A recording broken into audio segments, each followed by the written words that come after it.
तो यार बिना टाइम वेस्ट करे अपन आते हैं कि व्हाट इज सेल्स फोर्स।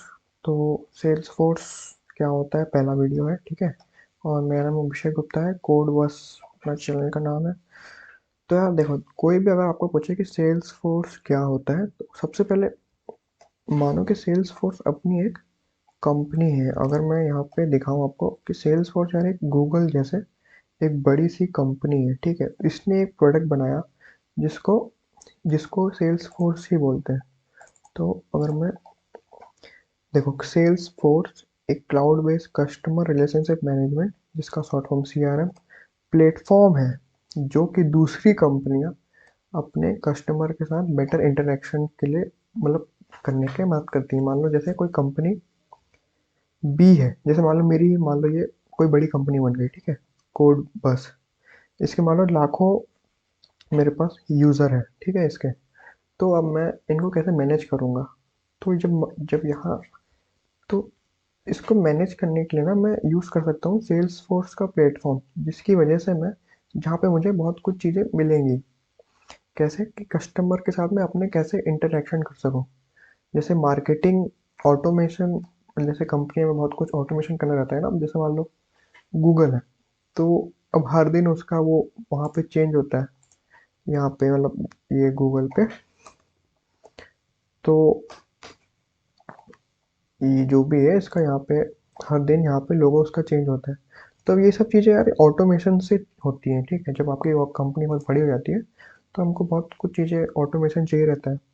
तो ये सब चीज़ें हम सेल्स फोर्स के प्लेटफॉर्म की मदद से कर सकते हैं। अगर मेरी कोड बस कंपनी सेल्स फोर्स का यूज़ कर रही है तो मुझे ये सब मिलेगा, है ना। कस्टमर सर्विस को और अच्छा कर सकते हैं, और भी बहुत कुछ रहता है। तो आप इसको ये पढ़ लेना, उसको ये पूरा हिंदी में ही है, जैसे अपन व्हाट्सएप में बात करते हैं उस टाइप से ही है ना।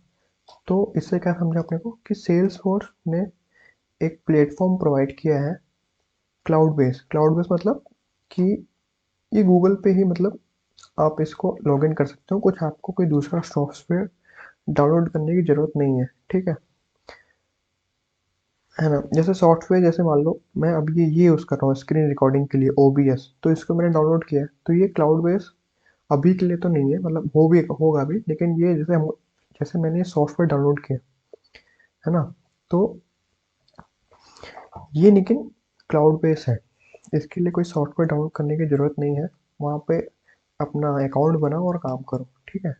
तो क्या समझा अपन ने कि ये दूसरी जो कंपनियां रहती हैं, वो लोग सेल्स फोर्स का यूज़ करती हैं अपने कस्टमर, जो भी उनके यूज़र होंगे, उनसे इंटरेक्ट करने के लिए, ठीक है। तो चलो नेक्स्ट लाइन में चलते हैं। तो ये सीआरएम क्या होता है? तो सीआरएम का मतलब होता है कस्टमर रिलेशनशिप मैनेजमेंट। जो मेरी कंपनी रहेगी, जैसे मान लो कोड बस, तो मैं अपने यूज़र्स के साथ कितने ईजी तरीके से इंटरेक्ट कर सकूँ, है ना। इसको इम्प्रूव करने के लिए ये सब चीज़ों को सीआरएम हम लोग बोलते हैं, ठीक है। अभी थ्योरी है, तो जैसे मान लो रियल वर्ल्ड का कोई एग्जांपल, जैसे मान लो जियो और एयरटेल, है ना, दोनों दोनों टेलीकॉम कंपनी है, ठीक है। तो मान लो ये लोग सीआरएम यूज़ करते हैं। अब जैसे हम लोग ने देखा होगा कि हम लोग जियो का ऐप है, क्या हो रहा है, हाँ, जैसे हम लोग का जियो का ऐप है, हम लोग को रिचार्ज करने के लिए एप्लीकेशन मिला हो ना, ऐप। तो वहाँ पे वो लोग हम लोग से इंटरेक्शन कर सकते हैं, हम लोग वहाँ पे क्वेरी डाल सकते हैं, ये सब कर सकते हैं। तो ये सब चीज़ें कस्टमर के साथ इंटरेक्शन को बढ़ाती हैं। तो ये सब चीज़ें हम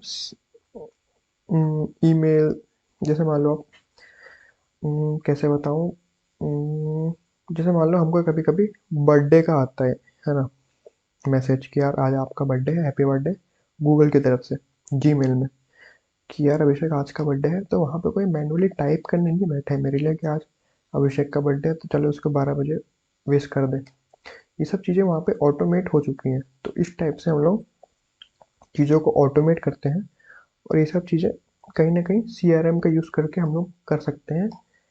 ये मेरी कंपनी को मिलेगा ताकि मेरे कस्टमर खुश रहें, है ना, ठीक है। और सेल्स फोर्स में अगर हम लोग जाएँ, कि इसकी स्पेलिंग गलत हो गई है, ठीक है। तो अगर सेल्स फोर्स में हम लोग जाएँ अगर, तो ये सेल्स फोर्स की वेबसाइट है, ठीक है। तो ये कई सारे प्रोडक्ट्स प्रोवाइड करती है, जिसमें कस्टमर 360 इसमें सारा कुछ मिलेगा। आप इसको जाके देख सकते हो उसके अंदर घुस के, सेल्स के लिए काम आएगी, सर्विस के लिए, जैसे गूगल के प्रोडक्ट। अब मैं बताता हूँ आपको कि गूगल में आप जीमेल जाते होगे ना, तो जीमेल में बहुत सारे प्रोडक्ट, जीमेल उसका एक प्रोडक्ट हो गया गूगल का, यूट्यूब एक प्रोडक्ट हो गया, है ना। तो और शीट एक जो भी गूगल शीट हम लोग यूज़ करते हैं, सब गूगल के प्रोडक्ट हैं। तो ये हम लोग सेल्स फोर्स जो कंपनी है उसके बहुत सारे प्रोडक्ट हैं। तो सेल्स, जैसे कोई कंपनी सेल्स की है तो उसके लिए ये प्रोडक्ट काम आएगा, कोई कंपनी सर्विस की है तो ये प्रोडक्ट काम आएगा, मार्केटिंग के लिए ये काम आएगा, है ना। तो ये सारे उसके बहुत सारे प्रोडक्ट हैं। ये सब चीज़ें उतने मैटर अभी नहीं करती हैं। इन कुछ कुछ इंडस्ट्रीज हैं कि भाई इसने डायरेक्ट इंडस्ट्रीज के लिए निकाल दिया, या कोई इंडस्ट्री अगर ऑटोमोबाइल की है, ऑटोमोटिव, जैसे मान लो कार की, तो जैसे मान लो महिंद्रा की, तो जैसे उस महिंद्रा कंपनी में किस यूज़र, मतलब कोई मान लो मैंने कार ली थार, तो मेरे कितने दिन बाद वो ईएमआई भरने का टाइम आएगा, मतलब ये सब रिमाइंडर है। ये सब चीज़ें अगर वो लोग सीआरएम यूज़ कर रहे हैं तो वो सब चीज़ें ऑटोमेट होके हो सकती हैं। कम्युनिकेशन की इंडस्ट्री में भी काम आएगा। कंज्यूमर गुड्स जैसे रिटेल स्टोर हो गए जितने भी, जैसे मान लो बालाजी हो गया, और जितने भी हम लोग मॉल से सामान लेते हैं, वो सब इसमें भी कंज्यूमर गुड्स की इंडस्ट्री में काम आएगा। ये सब इंडस्ट्रीज के प्रोडक्ट हैं इसके। सॉरी, प्रोडक्ट नहीं, सेल्स फोर्स ने अपनी इंडस्ट्री का अलग सेक्शन निकाल दिया है, और ये सारी इंडस्ट्रीज के लिए भी हम लोग यूज़ करते हैं। तो काफ़ी ग्रोइंग है ये। तो आप लोग इसको पढ़ लेना, मतलब उतना इम्पोर्टेंट नहीं है। मेन तो भी एडमिन और डेवलपमेंट के लिए होगा, है ना। तो एक बार पीपीटी देख लेते हैं, इसके बाद का क्या है। हाँ, इसके बाद है भाई सेल्स फोर्स की सेटअप। सेल्स फोर्स को हम लोग इसमें और कैसे बनाएंगे कि भाई ये सब तो थ्योरी वाला टाइम पास वाला काम हो गया। तो हम लोग जिसमें काम करेंगे उसको हम लोग बोलते हैं कि ऑर्ग। ठीक है, तो ये वाला नेक्स्ट वीडियो में कवर करता हूँ मैं। ठीक है।